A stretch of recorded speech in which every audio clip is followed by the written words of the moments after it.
皆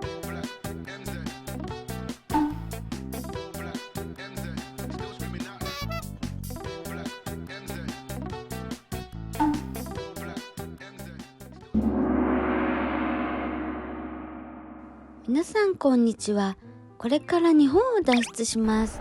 3時間前に空港に着くように出たのですが、電車で急病人が出たとかで急停車、その後も徐行運転が続き、出発前からヒヤヒヤです。なんとか2時間半前に羽田空港に到着しました。羽田空港久しぶり。私はすごい心配性なので、空港に着くまでで少しぐったりしてしまいました。カウンターのチェック。もうカウンターが空いているので、さっさと荷物を預けましょう。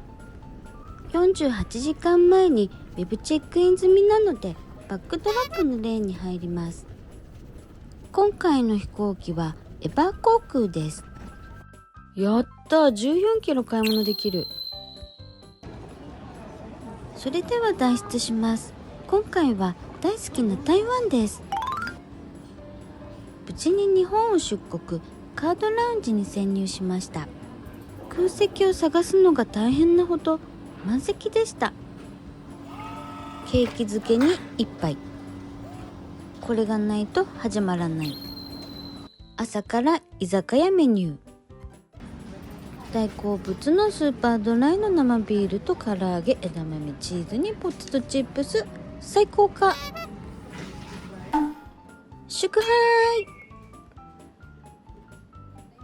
本日の1食目がこの生ビール。マジで最高。今回の台湾旅行は5泊6日なんですけれども、何にも調べられずに出発の日になってしまい、なので今回の旅は無計画のピーリングで巡る旅になります。忘れちゃいけないホームラン券。やっぱり飲んだ後の締めはラーメンですよね。本当の締めにアイスクリーム。空港居酒屋終了。今回もポーちゃんと旅行に出ます。前の旅でポーちゃんの顔が黒く変色してしまいました。それではいよいよ飛行機に乗り込みましょう。ありがとうございます。エバー航空のカウンターのお姉さんが親切で、今日の飛行機は空いてると教えてくれました。私最近中国語で話しかけられます。台湾人に見えるのでしょうか。嬉しいな。今回も一番後ろの席を確保。富士山の見える右側です。本当にガラガラです。空いています。隣来ないかもしれない。淡い期待。淡い期待は打ち砕かれました。本当の最後の最後の最後で来ました。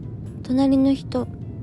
それでも一列に誰もいない席があったので、乗務員さんに確認したら、水平になったら移動しても OK の許可をもらいました。今日は晴天で富士山が見れてラッキーです。ということで移動しました。左側のレーンの3人席です。マジ最高。そしてほどなくして機内食が配られました。シーフードとラザニアの選択でラザニアにしました。いつでもお手洗いに行ける状況なので、機内でもビールをいただいて旅気分を上げていきます。このラザニアがですね、大変美味しくて完食しました。ビールに合うんだな。そしてカニカマサラダ、不思議な味でした。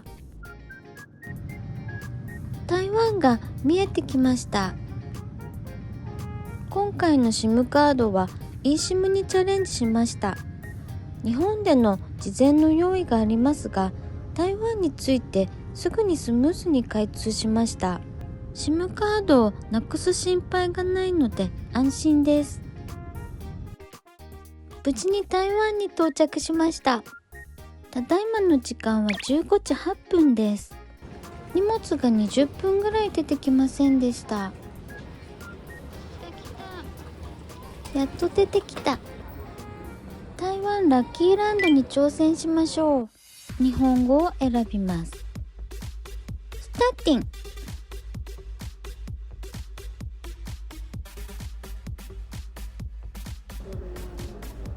当たった。見事当たりました。やったね。ということで手続きをするのですが、当たってる方が多くて20分ぐらいかかりました。そして電車に乗って台北駅にやってきました。今回は節約してなるべく電車とバス歩きで回ろうと思います。そして今回のホテルは大好きなホテルジャストインです。台北のホテルが最近すごく高いので悩ましいです。雑居ビルの3階がホテルになります。シングルルームで1泊6000円ぐらいでした。ただいまの時間16時半です。3時からチェックインは可能とのことですが、なんと部屋がまだ用意されてないとかで、フロントでお茶をして10分ぐらい待ちました。お部屋の用意ができて案内してくださいました。よ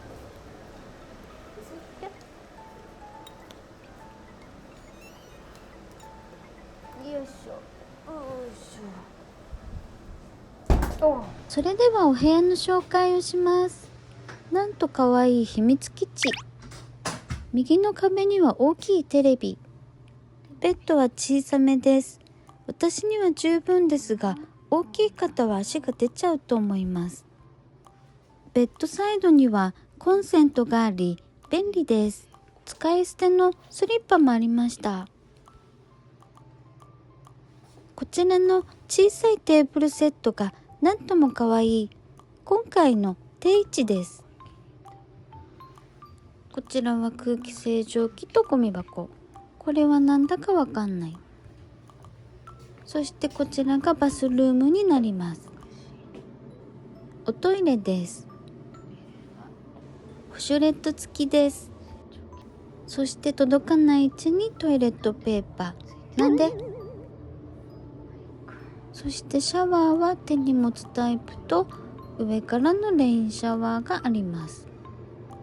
シャンプーとボディーソープです。リンスはありません。シンクはレトロで可愛いです。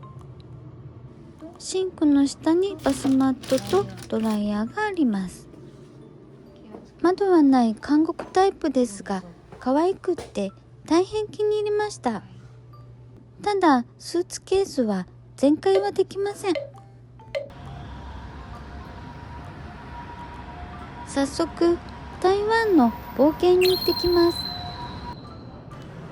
レッドラインに乗って新院アーハー駅にやってきました。臨港街夜市にやってきました。やっぱり1食目は小籠包でしょうということで西港鮮肉小籠ユンポへやってきました。お店は小さいのでオープン直後に入るのがおすすめです。営業時間は17時から23時半までです。こちらの端の席にしましょう。それではつけだれを作ります。針生姜が大好きなのでたっぷりいただきます。黒酢だけでいいや。準備完了。席でしばし待ちます。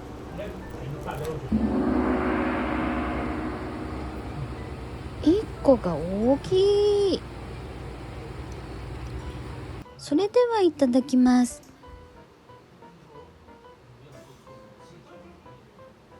この汁がタポタポ、わかりますか？はじめの1個目は何もつけないでいただきます。あふいあふい。レンゲを忘れました。レンゲがないので肉汁が全部出ちゃいました。口の中やけどした。食べるのが下手くそすぎて肉汁が出ちゃっています。小籠包の皮はやや厚めです。肉汁はタッポタポの多めでいい出汁が出ています。小籠包は8個で120元、日本円で約600円です。安くて美味しい。そして小籠包屋さんの近くにお団子屋さんがあるので来ました。こちらも人気店なのでいつも満席です。開店直後がスムーズに入れるのでおすすめです。入り口で注文してお代を払って着席をします。端っこのこの席にしましょう。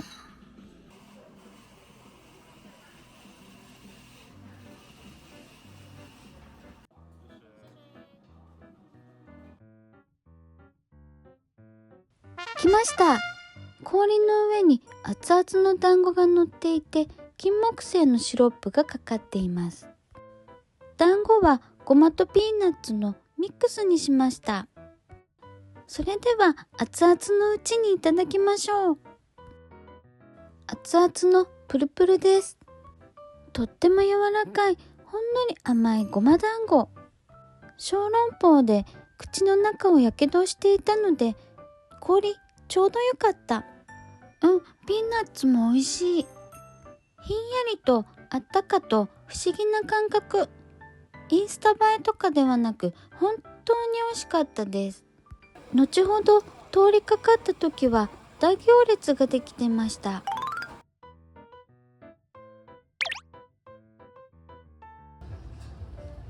一人ぼっちで寂しいですが、夜市を探検しようと思います。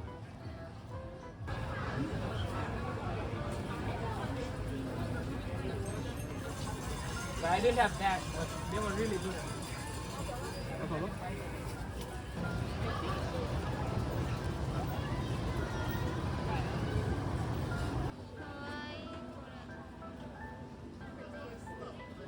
夜市の中でひときわ行列ができているお店がありました。台湾は行列イコールめちゃくちゃ美味しいと決まっているので並んでみます。メニューは卵とネギか卵とキャベツか卵とニラか卵とエリンギになります。すべて55件で卵とネギが一番人気そうだったのでそちらを頼んでみます。チーズのトッピングを10元でお願いしました。熱々で美味しそう。食べるところがなかったので裏道の台のところでいただきます。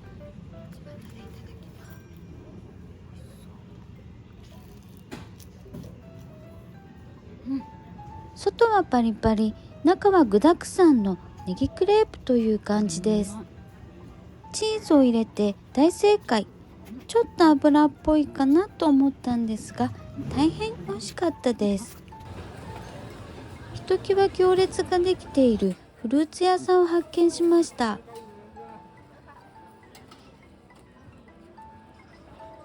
飛ぶように売れていくのでこの店で買ってみようと思います。並び方もわからず注文の仕方も難しそう。ちょっと叱られながら無事注文できました。グアバが60元、シャカトウが100元でした。また先ほどの裏道の立ち食いステーションに来ました。まずはグアバから。美味しい。お次はシャカトウ。甘い。クリーミーで美味しい。これは大好き。カロリーは気になりますが完食です。ホ